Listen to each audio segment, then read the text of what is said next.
नमस्ते। आज प्रस्तुत है मृत्युंजय का 71वां भाग।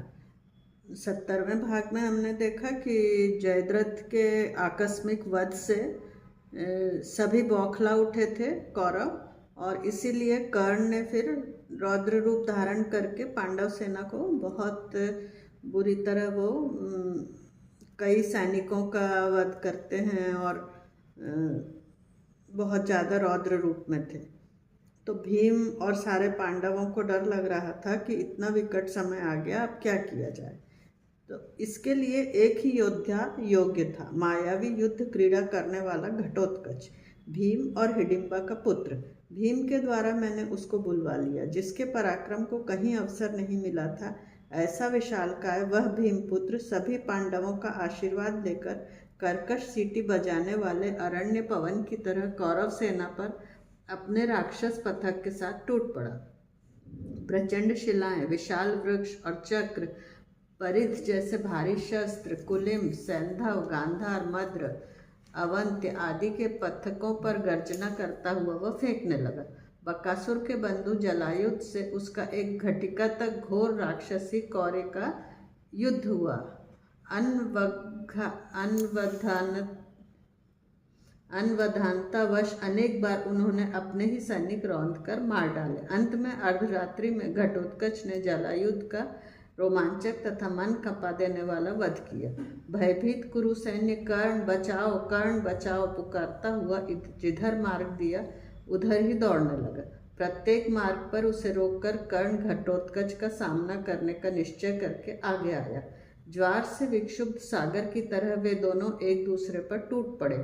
सभी सैनिक अवाक होकर स्वयं युद्ध भूलकर उस सूर्यपुत्र और भीमपुत्र का मृत्यु को कपा देने वाला महासंग्राम प्रेक्षकों की तरह देखने लगे। क्षण भर में आकाश में तो क्षण भर में धरती पर इस प्रकार कर्ण को मायावी भुलावे में डालकर घटोत्कच मेघ की तरह गरजता हुआ प्रचंड पाषाण भरी गदाएं, रथ के विशाल चक्र और मृत हाथियों के शव 2 घड़ी तक अविरत उसके ऊपर बरसाता रहा।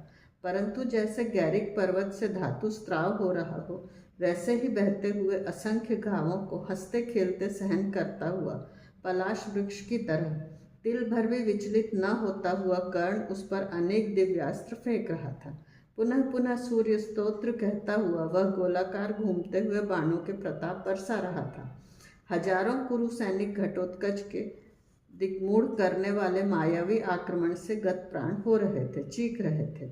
बौखलाए हुए कर्ण ने घटोत्कच के रथ के सारथी विरूपाक्ष को एक ही मर्म भेदी बाण से धराशायी कर दिया। दुर्योधन ने बीच में ही कर्ण के रथ के पास जाकर हाथ उठाकर उसको सूचित किया, कर्ण, इंद्र द्वारा प्रदत्त वैजयंती शक्ति इस घटोत्कच राक्षस पर छोड़ो, नहीं तो कुरुसेना कल का दिन देख ही नहीं पाएगी। अंगराज, वैजयंती छोड़ो। नहीं दुर्योधन, वैजयंती अर्जुन के लिए ही सुरक्षित रखिए। जीवन भर के द्यूत में से वही एक पासा मेरी लाज रखने के लिए अब मेरे हाथ में रह गया है। दुर्योधन के कान के पर्दे फट जाएं, इतनी जोर से चिल्लाकर कर्ण ने अस्वीकार किया। घटोत्कच द्वारा भयभीत किए गए कुरु सैनिक घुटने टेककर लक्ष मुखों से दीन स्वर में चिल्लाए, दानवीर कर्ण, वैजयंती छोड़िए, हमारे प्राण बचाइए, घटोत्कच का वध कीजिए, हमें प्राणदान दीजिए। दान, 2 अक्षरों का यह शब्द उसको जीवन भर सदैव मुग्ध करता आया। उस शब्द से पूर्ण रूप से जकड़ा हुआ उसका उच्चात्मा क्षण भर में द्रवित हो गया। आंखें बंद कर उसने क्षण भर चिंतन किया और अपने तर्कश से इंद्र द्वारा प्रदान की गई वैजयंती शक्ति घटोत्कच पर फेंकी। अब उसका जीवन अक्षरशः रिक्त तर्कश जैसा ही हो गया था। मायावी घटोत्कच भयंकर चित्कार करता हुआ इतनी विशाल देह धारण करके नीचे गिरा कि ऐसा आभास हुआ मानो आकाश की छत ही टूटकर गिर गई हो। अशोक वृक्ष गिरते ही उसके नीचे असंख्य दीमक कीट जैसे कुचलकर मर जाते हैं, वैसे ही उसके देह के नीचे कुचलकर बहुत से कुरु सैनिक गतप्राण हो गए। रात्रि युद्ध समाप्त हुआ। कर्ण को रिक्त करने का घटोत्कच का जीवन कार्य भी समाप्त हुआ।